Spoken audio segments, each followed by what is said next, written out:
అన్న. నేను అప్పట్లో నేను వాళ్ళు తెలియదు టీడీపీ వాళ్ళని చెప్పి తెలియకనే నేను రిక్రూట్మెంట్ చేస్తే వెళ్ళున్నానన్న. నేను జరిగింది ఏంటంటే ఎప్పుడైతే నేను జగనన్న అభిమానం తెలిసిందో అప్పటి నుంచి వాళ్ళు నన్ను సస్పెక్ట్ చేస్తూ మీరు నన్ను ఏదో ఇన్స్పైర్ చేసి పెట్టారని నన్ను ఫస్ట్ నుంచి హెరాస్మెంట్ చేసుకుంటూ వచ్చారన్న.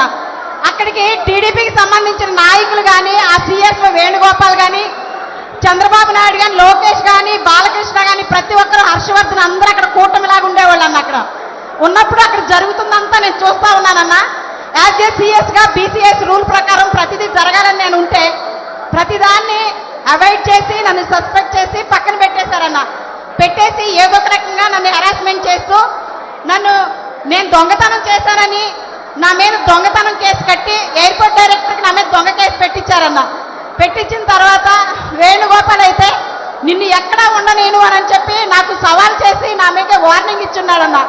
ఆ తర్వాత నేను ఈ హెరాస్మెంట్ భరించలేకపోతున్నానని చెప్పి రిజైన్ చేసి బయటకు వచ్చేసి వేరే ఎయిర్లైన్స్ నేను ఇనాగ్రేట్ చేసి నేను ఆఫీస్ ఓపెన్ చేశానన్న. సేమే వైజాగ్ ఎయిర్పోర్ట్లోనే.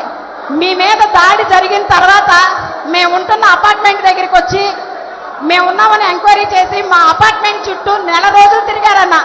ఈ దాడి నేను చేపించాను, మీరు నన్ను అక్కడ పెట్టి మీ మీద నేను చేపించానని నాతో చెప్పించడానికి నన్ను చాలా రకాలుగా హెరాస్మెంట్ చేసి మా ఫ్యామిలీ అంతా మమ్మల్ని హెరాస్మెంట్ చేశారన్న వాళ్ళు. అయినా కూడా మేము ఏంటంటే డిసిప్లిన్ ఉండాలని బయటికి రావడానికి భయపడి పిల్లల్ని తీసుకొని ఫ్యామిలీ అంతా మేము షిఫ్ట్ అయిపోయి వెళ్ళిపోయామన్న రిజైన్ చేసి. కానీ ఎయిర్పోర్ట్లో ఎప్పుడైతే మీ మీద దాడి జరిగిందో అప్పటి నుంచి నేను చేస్తున్న ఆఫీస్ కానీ మొత్తం తీపిచ్చేశారన్న. ఆ తర్వాత వచ్చి అక్కడ జరుగుతున్న ప్రతి మీటింగ్ కూడా నేనేదో మీకు క్యారీ చేస్తానని నన్ను సస్పెక్ట్ చేసి క్యారీ చేస్తున్నట్టుగా వాళ్ళు ఊహించుకొని నన్ను పూర్తిగా ప్రతి మీటింగ్కి అవాయిడ్ చేసి నన్ను పూర్తిగా అక్కడి నుంచి ఆపేశారన్న. ఆ తర్వాత నేను వచ్చేసానన్న. బయటకు వచ్చేసిన తర్వాత నేను మా ఇంటి దగ్గర ఉంటూనే అన్ఎంప్లాయ్మెంట్లోనే ఉన్నానన్న. 5 years నుంచి నాకు ఏ జాబ్ లేకుండా నన్ను హెరాస్మెంట్ చేసి నన్ను ఏ రకంగానే ముందుకు రానిలేదన్న. ప్రతి చోట నా మీద రాబరీ కేసు ఉందని లేకపోతే ఇంకోటి అని కావాలని నా మీద ఇది చేసి ఈ అమ్మాయి వాళ్ళకి కోవర్ట్ అని కూడా నన్ను చాలా హెరాస్ చేసి అన్ని చోట్ల పొల్యూట్ చేసి ఎక్కడా జాబ్ రాకుండా చేశారన్న. అయినా నేనేం బాధపడలేదు. ఆ రోజు నా నుంచి జాబ్ అయితే తీయగలిగారేమో కానీ జగన్ అన్న నా గుండెలో నుంచి మాత్రం తీయలేకపోయారన్న వాళ్ళు ఎవరు. ఈరోజు బోండా ఉమాగాడు చేసిన ఆ పని చూసిన తర్వాత నేను నా ఫ్యామిలీ ఏమైపోయినా పర్లేదని చెప్పి నేను ముందుకు వచ్చేసాను. ఆ రోజు జరిగింది కళ్ళారా ప్రత్యక్ష సాక్షి నేనే. అక్కడ జరుగుతున్న ఒక దరిద్రమైన ఆ కూటమంతా లోపల జరుగుతున్న చీకటి ప్రపంచం అంతా ఐ విట్నెస్ నేనన్న. ప్రతి ఒక్కరూ చేసిందంతా నా కళ్ళతో నేను చూశాను. కానీ నేను ఏ రోజు నోరిప్పలేదు. ఈసారి మీ మీద దాడి జరిగిన తర్వాత ఇంకా నేను మౌనంగా ఉంటే ఇంకా నేను అసలు నన్ను నేనే ఉపేక్షించుకోలేదన్నా. అందుకే నేను ముందుకు వచ్చి ఈ విషయాన్ని నేను బయటికి చెప్పేశానన్నా.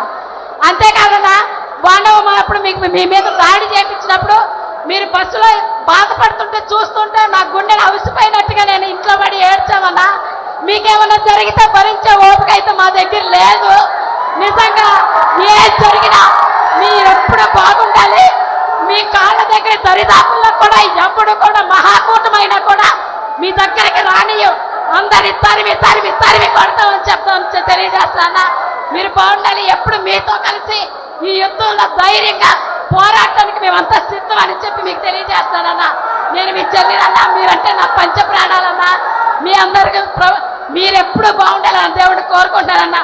ఈ యుద్ధంలో మీతో కలిసి మేమందరం కలిసి సిద్ధమన్నా.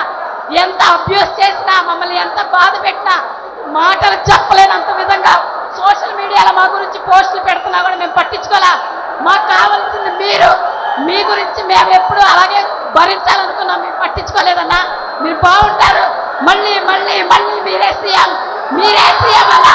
జై జగనన్న, జై జగనన్న, జై జగనన్న.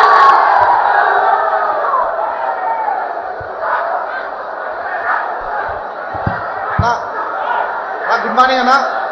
నా పేరు మల్సాని అనిల్ కుమార్ రెడ్డి అన్న. మా తమ్ముడి పేరు మల్సాని భరత్ కుమార్ రెడ్డి అన్న. నేను అన్నమయ్య జిల్లా రాయచూడి నియోజకవర్గం ఇక్కడ వచ్చా అన్న. ఒక్క నిమిషం తల్లి, మీ పేరేం పేరమ్మా? అన్న సుచిత్ర. అన్న సుచిత్ర. ఒకసారి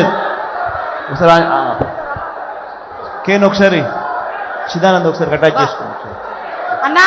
నా పేరు కోట సామ్రాజ్యం అయితే నన్ను సోషల్ మీడియా అన్ని నిత్యం సుచి అన్న నా పేరు. అమ్మా సీఎం భార్గవ్, సోషల్ మీడియా పరంగా ఎవరైనా కూడా హెరాస్మెంట్కు లోన్ అవుతే, సోషల్ మీడియా పరంగా ఎవరైనా కూడా హెరాస్మెంట్కి లోన్ అవుతే ఒక create an app or something like that, so that ఆ కంప్లైంట్ అనేది ఎట్లా సైబర్ క్రైమ్లో ఎట్లా కంప్లైంట్స్ అనేది ఉండే, పార్టీ పరంగా కూడా ఈ క్రియేట్ ఒకటి చేసి అటువంటి హెరాస్మెంట్ ఎవరికి ఎక్కడ లోనైనా కూడా ఖచ్చితంగా మన దృష్టికి వచ్చేట్టుగా దాని మీద కంప్లయన్స్ ఏ రకంగా మీరు చేశారని కూడా నాకు వీక్లీ రిపోర్ట్ వచ్చేట్టుగా కూడా సమ్ కైండ్ ఆఫ్ సెటప్ అనేది క్రియేట్ చేస్తారు. వెరీ అవసరమైన పని ఇది కూడా. మీ అందరికీ కూడా నేను ఒకటే చెప్తా ఉన్నా, అవతల వాళ్ళు మన మీద దాడి చేస్తా ఉన్నారు అని అంటే ఒక సుచిత్ర మీద కానీ, లేకపోతే ఒక గీతాంజలి మీద కానీ, లేకపోతే ఇంకొకరి మీద కానీ, లేదా సాక్షాత్తు నా మీదనే ఈ మాదిరిగా దాడి చేస్తా ఉన్నారు అని అంటే దాని అర్థం ఏమిటి? దాని అర్థం విజయానికి మనం అంత చేరువుగా ఉన్నామని, దాని అర్థం విజయానికి వాళ్ళంత దూరంగా ఉన్నారు అని. ఇది వాళ్ళ ఆక్రోశము, ఇది వాళ్ళ అజీర్ణత అని చెప్పాలి.